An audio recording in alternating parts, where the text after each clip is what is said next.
Hello everybody, Mark Major here, and this is the Action Figuratorium. You can see it right there behind me. I am a real big toy collector as well as an old school sales and marketing guy who now runs his own video studio here in Southeast Portland. And of course, I love to weigh in and give my own marketing analysis of people's action figure crowdfunds. I love to see the kind of toys people are coming up with, as well as to see people's marketing strategies and to kind of weigh them out. And today is going to be a lot of fun, particularly for some of us who know the show in question. This is a series of action figures based upon the 60s BBC TV show The Prisoner by a company called Wandering Planet Toys. This, however, is not the first time they have made licensed The Prisoner action figures. This is, in fact, their Series 2, which means we're probably going to want to take a look at their first action figure crowdfund and see how well that did and what that was all about, to weigh it against this new one, as well as our own sort of best practices, and kind of come up with maybe a bit of a prediction of how it's going to go. And of course, I always have my own opinion on the toys themselves, and that can make it real interesting. So I think everybody needs to strap on their Iron Maiden leathers and hold on tight.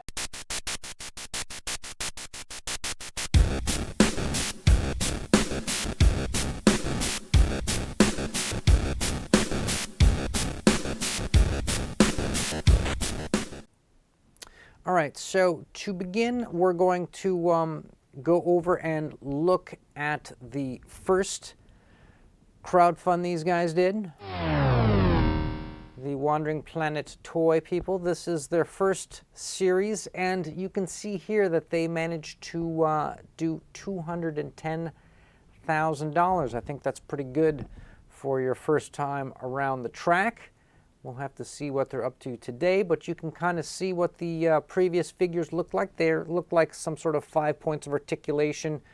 Doesn't say the size, but I'm guessing based upon the packaging here and how big the little, punch is, that they're probably about your Kenner Star Wars, 3.75 scale guys.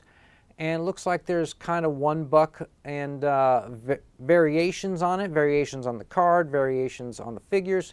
So again, this is their Series 1.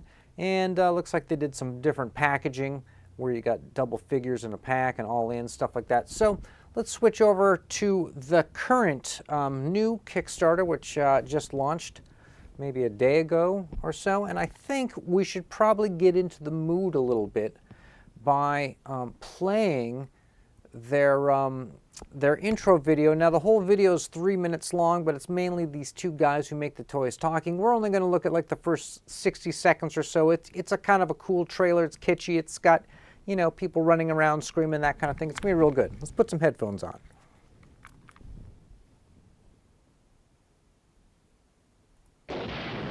The Prisoner. He's not a number, he's a free man! Secretly, the Prisoner and number 50 make a plan to flee the village. We will escape, There's come the figures. back, and wipe this place off the face of the earth. These kids But number don't 2 is always watch the watching. Prisoner. Oh, I do it! It's over front! What do you want? Information! Ah. You won't get it. By hook or by crook. These will sell. A mind-bending, psychedelic nightmare of a totalitarian techno-surveillance state, now yours to collect. Yeah, the Prisoner ball, you got to get Prisoner that too. action figures by Wandering Planet Toys. Hey everyone, it's Gavin Hignite. All right, so there's the guys. I think everybody here gets the premise behind this. It's an old show from the 60s, and we've got some sort of Super 7 style reaction looking people. I think that this is surprising that these guys are kickstarting this, and it's not a Super 7 property, that Super 7 didn't go after the Prisoner, and that these guys probably approached whoever owned it and said, hey, we'll make some action figures, let's kickstart it, and somehow there's enough fans out there to kind of blow this out of the water. So I'm seeing action figures, 5 points of articulation on cards, just like the old Kenner ones, with looks like some pretty cool, graphics and photos from the TV show. Remember, they did license this, so it's going to reflect it a little bit in the price. All these different characters on the show all had numbers, like number 1, number 2, number 6, number 50, And these guys are all in outfits from different episodes. So this is what number 50 looked like in the episode called It's Your Funeral. This is what number 16 looked like in the episode Arrival, that kind of thing. And as you scroll down, there seems to be some 2-packs you can get that look pretty kind of cool in that you get some better packaging with it. You get it in a little box, a little kind of Fako diorama, it looks like. Probably if you're a collector, those are the ones you're going to want to, you know, scoop up and leave in the box. Those are probably worth, I guess, the most money. You can get them single carded as well as in 2-packs. And it looks like they have a t-shirt that also probably gets thrown in. We should probably just go through the rewards real quick, make sure that that's what we're seeing. 26 bucks per figure. And if you want to get a 2-pack, it's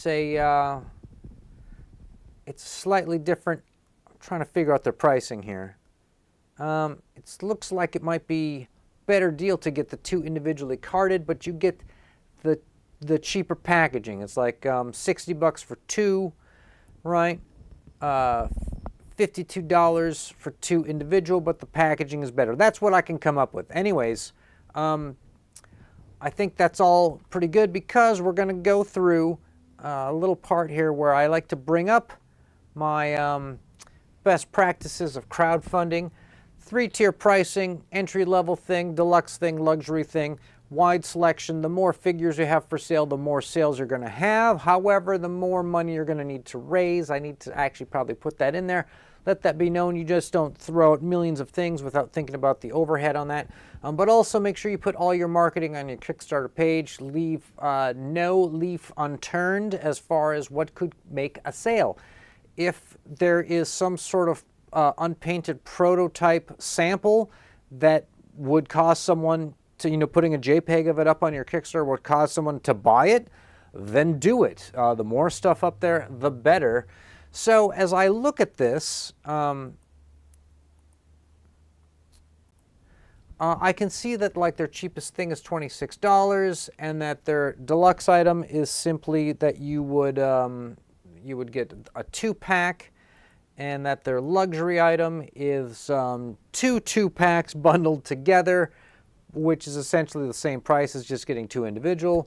Not really sure why they're doing that. That's not the best carrot and stick. The idea is to incentivize people to buy more figures by offering them cheaper if you buy sort of the concept of going bulk. The reason for this is that as someone who manufactures action figures, you need to buy a lot of them to get them at a low price so that you make more money per figure. And that means you want to move more figures because you don't want all of your money tied up in a bunch sitting on the shelf.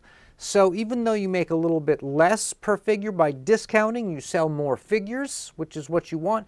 And because you're now buying more figures, you get them a little bit cheaper. You just got to kind of work that out with all your sort of spreadsheets. But that's the idea behind it. And when I see people combining things but not offering a discount, it doesn't make sense to me. You should be like enticing people to buy by making it cheaper the higher up they go. So a slight ding on these guys in terms of their pricing, but they've got a basic thing, they've got a deluxe thing, buy 2-pack, they got a luxury thing, buy 2 2-packs, and I'm not going to sweat it, right? Do they have a wide selection? They have quite a few characters for this. It seems like about the same amount they had in the last series, so they're probably going to do just as well money-wise. It seems to be a hit with people. People seem to like these The Prisoner action figures, and I might be enticed to pick one up simply because I don't have any sort of 3.75 guy in a tuxedo and top hat. Might be cool to have something like that. I don't know. Maybe I could kit bash something from some Fortnite guys or something, but I don't know. It might be something worth getting.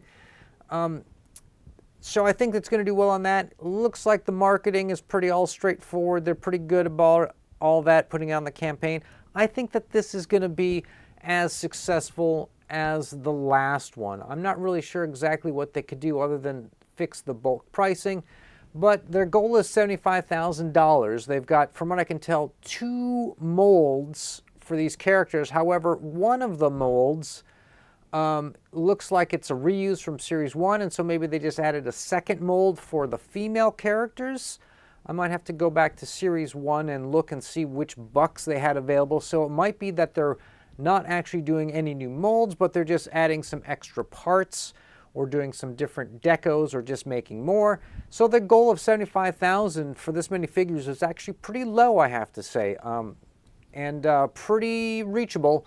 So these guys, at almost a day out, I think they've almost hit it at 63,000. It's pretty much certain that these guys are easily going to clear the goal within a week. And I'm going to say that by the time this thing closes, right, they got 30 days to go, so middle of next month, I say they're going to double the goal. I think they're going to hit at least 150,000. Are they going to do a complete repeat of what they did last time? Are they going to do bigger? I think they're going to do less, because I think some people bought into the last campaign, right, the Series 1 campaign, because they didn't think they would ever get a The Prisoner action figure ever again, and it was like a true fear of missing out. Also, I believe, just an opinion, I believe that this is the kind of thing, like some of the stuff Super 7 does, that once you scratch that itch, right, people feel good about it. They don't need to buy more and more of the same thing with a different variation to it. Like, here it is, but now instead of blue, it's brown. I think people get the itch scratched on the Series 1. So prediction, and if I'm wrong, good on them. Let me be wrong. My prediction is they're going to double the amount that they're asking for. They're going to hit 150,000 plus or minus. I don't think they're going to clear the 200,000 because I think all the itches have been scratched. So that's the basic take I have for The Prisoner. I think these guys are going to, again, like I said before, I think they're going to do well. Not as good as last time, but I think they're going to make it. So everybody who has come this far into the video, thank each and every one of you. And as always, people, stay charged.